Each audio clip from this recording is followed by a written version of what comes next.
how are you? Hope you're good. Welcome to the January's wrap-up and February's TBR. I actually read 9 books in January, which I'm fairly certain never happened to me before.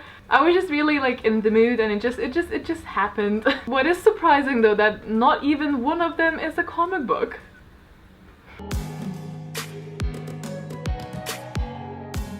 What is happening? But it's a nice start of the year, so now I can slack on the rest of the months. I won't speak in depth about all of these books because it is just a wrap-up. For most of them I will probably have compile reviews either already out or to be out soon, so if you want to have more non-spoilery bits on those, they're quite short reviews, so I'll just refer you to that. But yeah, without further ado, let's get cracking. So the first book I feel like I've already spoken about in the last month's TBR because I was already about halfway through last month, so that is Vicious by V.E. Schwab. This is a book about 2 very ambitious rivals that used to be friends and they discover some supernatural sides to humankind and it all just goes downhill from there. And it's basically advertised to be from villain's perspective. That's a little bit questionable in my opinion, but they definitely do have questionable morals, and it was very interesting. There is a compile review on this one already out. I gave it 4 out of 5 stars and I really definitely enjoyed it. This also has the victorious writing style that's a bit different from The Shade of Magic, but what I absolutely adore is the short chapters because it makes me more engaged in the story. Do you feel the same way about short chapters? I just like short chapters. Next up is a short story. The name is Fallen Hope. I read that on my Kindle, so I'll just insert the picture here.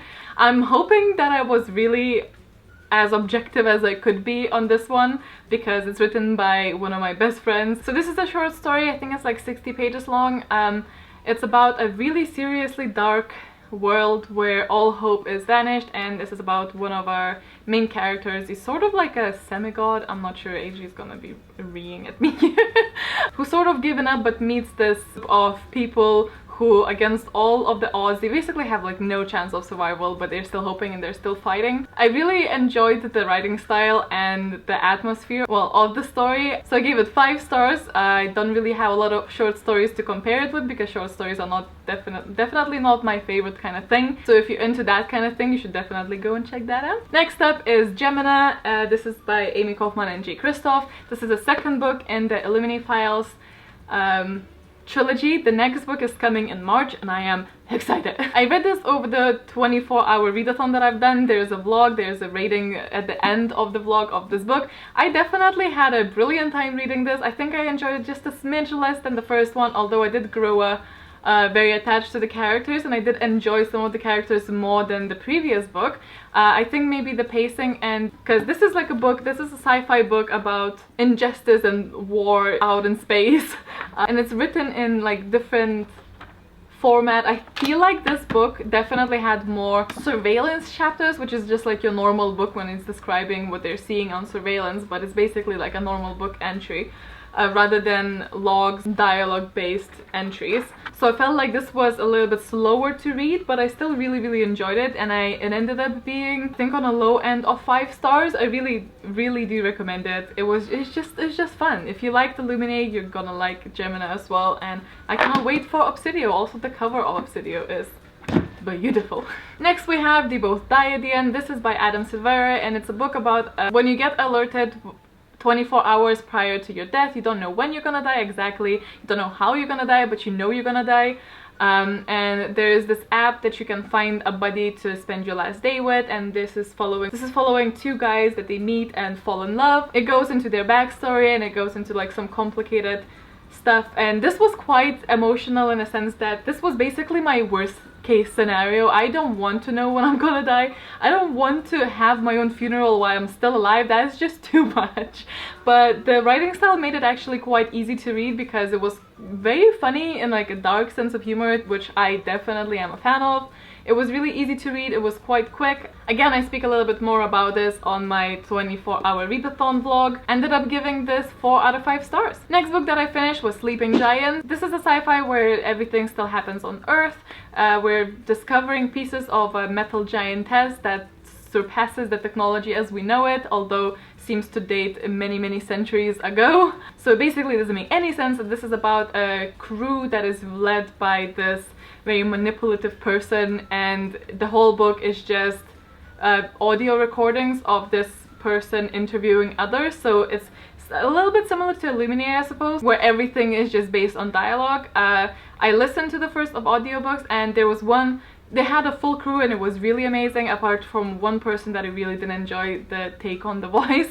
I think I'm gonna pick up an actual copy of the second book, and the ending was very unexpected, and it had like a really nice twist that I did not see. I sort of thought about it, but I didn't see it coming, so it was really entertaining, and there is a co-pilot review on this one out already as well, so if you want to check that out, you can do that.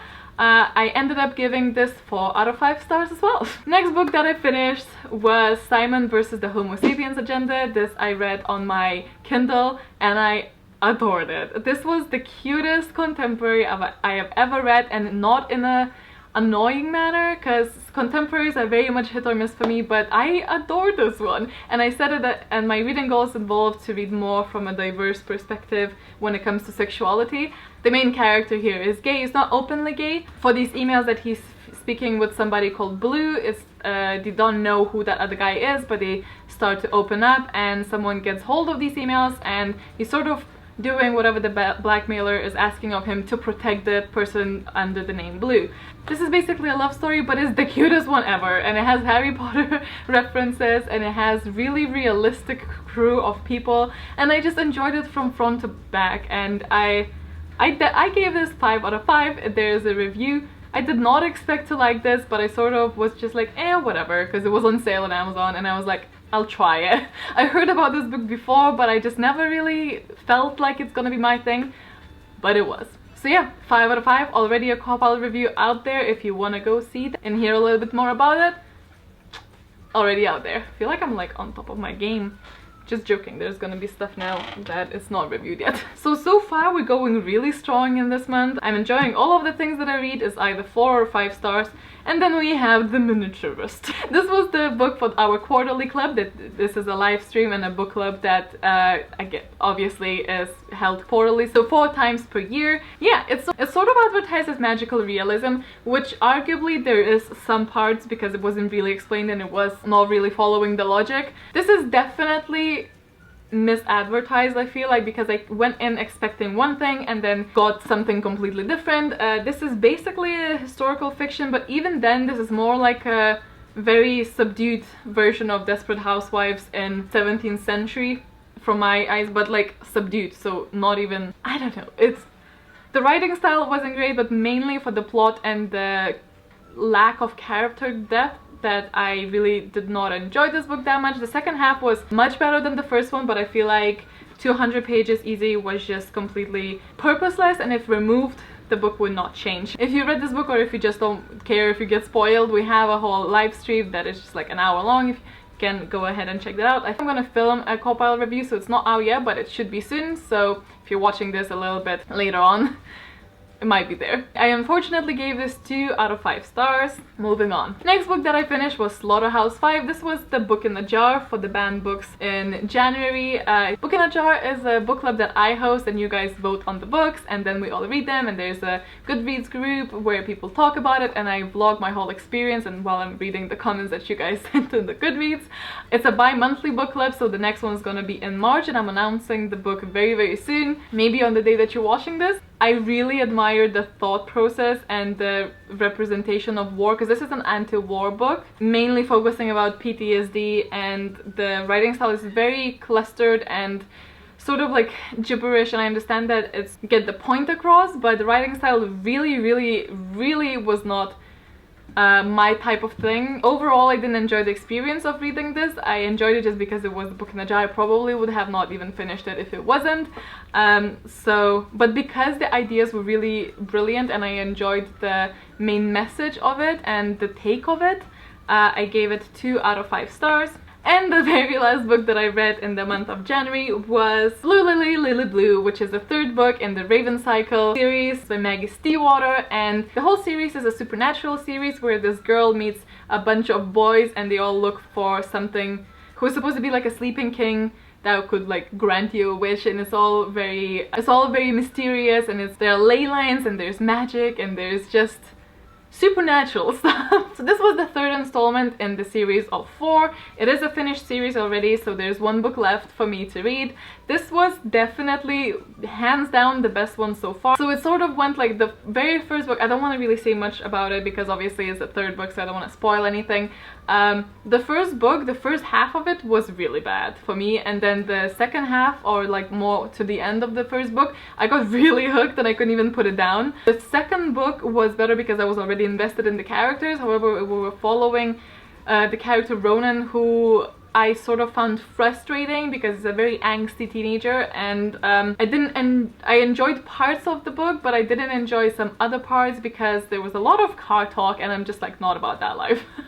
Though this one was definitely more what I was expecting from the second one. We have a lot of Caves Water stuff happening here. I gave it 4 out of 5 though. I feel like I will do a co-pile review talking a bit more about this. Overall, it was a very strong read and I thoroughly enjoyed it. Okay, so now to very quickly go through the books that I feel like I'm gonna read in February. I don't actually have any book clubs going on February, so I don't have anything that I have to read. So these might change, but I might not be able to read all of these books that I just want to, or maybe I'll read more. I don't know, we'll see. But the books that I would like to read, so me and AJ are rereading the Harry Potter books, and then after each book that we reread, we watch the movies online through this webpage that you guys kindly recommended, and it's called it's rabb.it, I think. So you can basically stream stuff and then join the chat and like watch it together. In February we're on to the second one. I'm reading the illustrated editions up until obviously the end of the book 3 because that's all that we have out, and maybe then I'm not sure if I'm gonna move on to the audiobooks because I do love the audiobooks a lot. So yeah, we're reading the Chamber of Secrets. I'm only like here now. I don't think I need to tell anyone what Harry Potter is about, so it's about magic. If you don't know, you might have noticed a few videos on Harry Potter on my channel. A few. Saying that I'm gonna read this Lock and Key graphic novel, well, comic. This is the second one in the series because I really enjoyed the first one, and I keep like not going for the graphic novels or comics. I keep not going for the comics. I don't know why, but this month for sure I'm gonna read it. I'm gonna do it. I don't remember the last time that I had a month where I didn't read any type of comic or a manga. Speaking of, I also want to read at least one of the mangas. I pretty much, I think, only have 3 options on my shelf. So one is to continue with Death Note, the other one is the 2nd volume of Orange, and the other one 9th volume of One Punch Man. So one of these I would like to get to. I would also really want to, I know I've asked this like a couple of times, but I would actually really like if you do like mangas and you read them, can you recommend one? I know you're gonna be like, impossible, and you're gonna recommend me like a bunch, but no, you have to choose one that's sort of like, I'm looking for something maybe darkish but with like dark sense of humor as well. If you know something like that, please let me know because I'm looking for more of those and I trust you. So another book that I'm fairly certain I'm gonna finish because I'm already reading it is Dark Matter. I've been really looking forward to this. I didn't know that much about it, but I am sort of like halfway through now, I think. I started yesterday and I just couldn't put it down in the evening. It was so interesting. The plot just grips you. You just want to know more and more and more, and if I weren't filming now I would probably be reading this book. It's so good so far. If it's that kind of your thing. It's a sci-fi. I don't want to tell you what type of sci-fi because I feel like it's gonna be a big spoiler, but it's about a guy who gets kidnapped from his own life and is basically trying to get it back. It's very interesting. I'm so happy with this so far. I'm just loving it. I'll come back to you in February's wrap-up about that one. And I have other 2 books that I hope I would gonna get to in February. So the first one is We Are the Ants. This is a recommendation by Jess from Jess Reads Books. I feel like this would be definitely my kind of thing. It's about a guy who gets kidnapped by aliens, and gets to either decide to push the button to save the world or not, but he's in such a place that this actually might not be the case that he's gonna save the world, because it's quite dark, and it's also, the main character is homosexual, and it's supposed to be, it seems like a really interesting idea. This was my nomination for the Quarterly Club, but it didn't win, but I'm gonna hope to read it either way. And then the last book that I'm hoping to get, maybe, I don't know, it depends how I feel. Like, I'm a mood reader, so everything is just, you know, just a guess. And that one is the last book in the Raven Cycle series. It is called The Raven King, and I absolutely love the color, just like a side note. I love the color. I actually like most of the colors, like these two especially.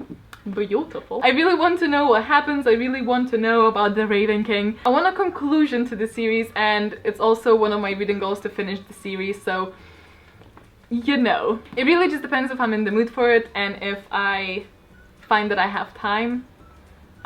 If not, then at some point this year, for sure. So yeah, that is everything. I hope this is not going to be extremely long. Sorry if I was speaking a little bit fast. I did have a lot of caffeine before filming this video, and I also had a lot of books to go through. I will film some more co-pile reviews for the books that I don't already have them. If you're interested in those, I'm really glad for the positive feedback that I got for the co-pile review videos. I'm enjoying that you guys enjoying them and finding them useful. So yeah, thank you guys so much for watching. Let me know what was the best book that you read. If you didn't read any books, fine, that's fine. Don't pressure yourself, it's just a hobby. I love you all so much. I hope you have a wonderful day and a wonderful February ahead of you, and I'll see you next time. Bye!